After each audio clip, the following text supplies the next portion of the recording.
Thank you for taking time out of your day to join Advocates for the Whole Child. We're here to have coffee with you this morning.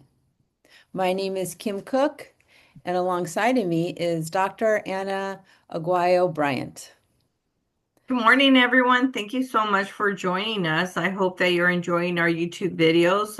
We're definitely enjoying putting this material for you. So I know, Kim, you prepared a really interesting topic, especially for parents that have kindergartners. So tell us a little bit about today's topic, and then I'll give you some of my personal experience with kindergartner and some of my family members. Well, today we're going to talk about, is my child ready for kindergarten? That is one of the most common questions we are getting right now from a majority of parents with young kiddos. How do you know if my child is ready? Mhm. Many parents wonder whether to enroll their child at age 5 or wait another year. And when you're in that position of deciding, it's the biggest decision of your life if you're going to start your child in kindergarten, but there's some other avenues that you can go. Many families do not realize that kindergarten is not mandatory in the state of California. You could do, well, one, you could go to kindergarten, or if you don't want to do that, you can go to what's called a transitional kindergarten, which Mhm. is TK, Mhm. or an additional year at preschool. If you decide to go to preschool, they could just enter right into first grade if they're at the appropriate age. Mhm. So it's really something that you need to decide on your family and really looking to see what your child can and what they still need to develop before entering kindergarten. And then, Anna, do Mhm. you want to talk about the foundations of school success?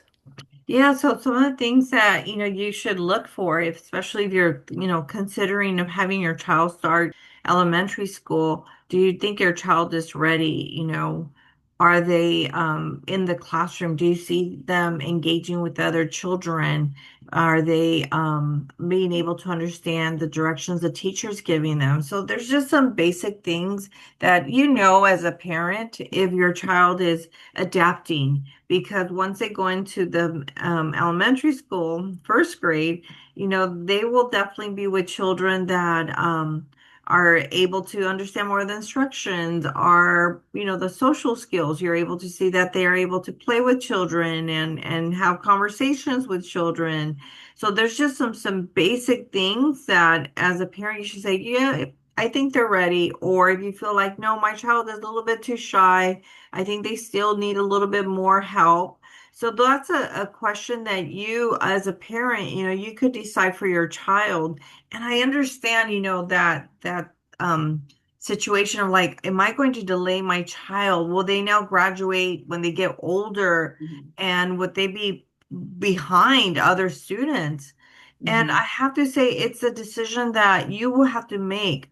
And I could share something that two situations that I wanted to share with, and I mentioned one to Kim, is my little nephew, and now he's an adult. He graduated from the university and working as a professional. But when he was a first grandchild and first, child in the family on both sides, so. My sister-in-law just felt that he was not ready. And my brother's like, oh no, he needs to be, he needs to start elementary school. And my sister's like, no, I don't think he has the social skills. I think he still needs another year. So she asked all the family members and myself, because being the educator, she wanted to get my thoughts. And I said, it's fine. I said, because, when you go, if you're thinking of long term, like college, and that's the area that I came from, the Yeah. higher ed, I said, there's a mix of students. Not everyone is an 18-year-old in the college classes. Sometimes you're Mhm. sitting with some 20-year-old, 30-year-olds, 40-year-olds that are in the same classroom as an 18-year-old. Yeah. So I said, so right now it's best if you feel that he needs a little bit more time, give him that time. Yeah. I said, it's so important that he feels comfortable and Mhm. that he's engaged, that he understands instructions, that he's able to help get his own supplies when the teacher gives out supplies. So there's a Mhm. couple things that you start paying attention.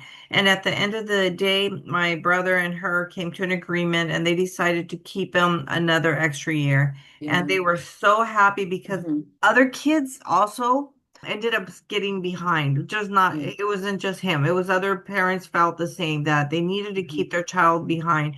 But it's a decision that as a family you need to decide. You need to again have that conversation if you feel it's going to help your child. And in most Yeah. cases it will help the child. It definitely will help them. It'll make Yeah. them feel more confident. One thing I remember, Anna, my when I was deciding if I was gonna, my husband and I were deciding if we were Mhm. gonna send our daughter, wait a year and do a transitional kindergarten or send her to kindergarten. And we decided to wait a year. Mhm. And I remember my aunt telling me, give the gift of time. You Mhm. don't have to rush. There's no rush. I Once like they that. enter elementary school, Mhm. they're off. They're going to learn. They're going to learn everything that they need to know for first grade Mhm. and beyond. And Mhm. also, I liked what you said, Anna, is do you want a 17-year-old going to college, living in the dorm rooms? Or do you want an 18-year-old or 19-year-old where they're a little bit more mature than a Mhm. 17-year-old? And what you said earlier, Anna, is I agree with you. You might be in a class at college and there might be a 23-year-old sitting next to you because Right. they were not ready at 18 to go to college. They waited a couple years and then they went. Mhm. I agree. So yeah, it's a decision that a family has to make for their child. But let me share with you, and I love what you said, about giving that grace to that child. It's a gift of making sure that child feels secure. And as they transition, they're still going to be with their little peers. I mean, they're still going to be enjoy first grade, but it's just the not that pressure, right? And you want to make sure that that child feels very emotionally prepared for that grade level, right? And Yes. also transitioning to more children because when it's Yeah. kindergarten it's a small, very close-knit group, but when they go into the elementary school there's more children. Now it's Mm. first through fifth grade. So you just want to again give that child that time and making sure that they feel comfortable. Yeah. Kim, I'm just thinking of other stories. So also another story I want to share is that I remember when my younger brother was in kindergarten, I was already a first grader. And my brother would run home. We lived right down the street from the school. And as soon as he would see the door open, I mean, he would like take off running. And my parents were working and they were not able to get off work to address this. So I had to be the one. And I was only a first grader. So they actually asked me to like my last period, I would go back to the kindergarten to make sure that my brother would wait with me, or I would wait with him to finish the class, and then we would both go home because it got to a point where it became dangerous. And again, he ended up having to repeat his kindergarten because he wasn't ready. There was something about him that he was fearful, that he just Yeah. wanted to run.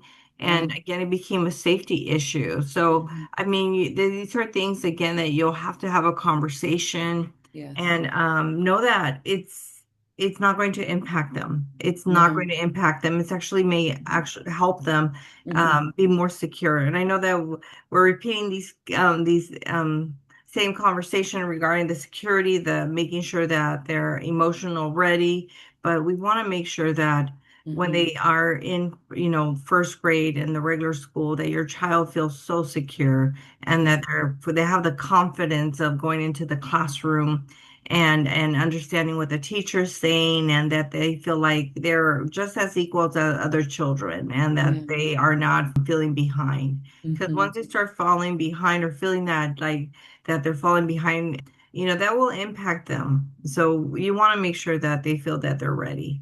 Hmm.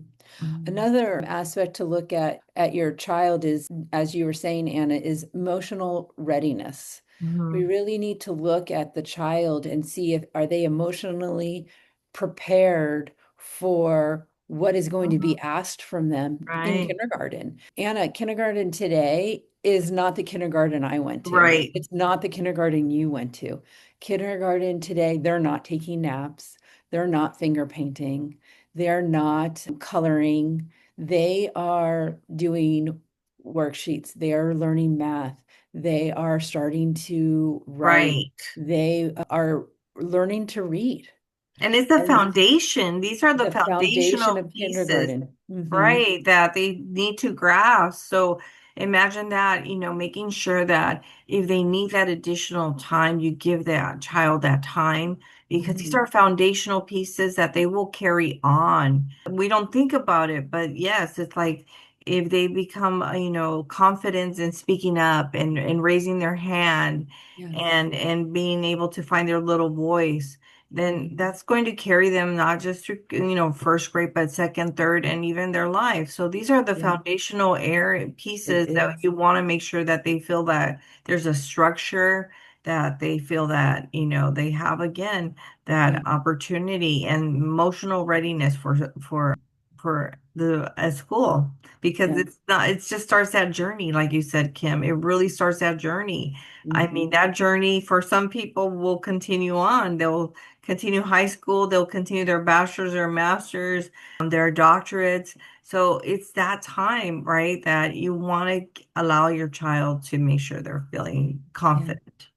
And another aspect to also look at parents is independence skills. Are they have developing their independence? Are they able to use the restroom? Can they wash their hands? Mhm. Can they put on their shoes and their jacket? Clean up activities.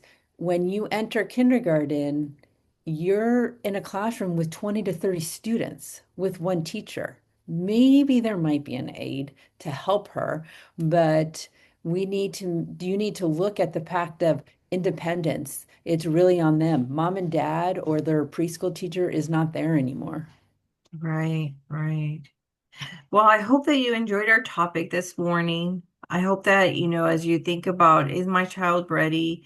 You think about these areas and ensure that, you're ready also as a parent, right, for this Yeah. transition.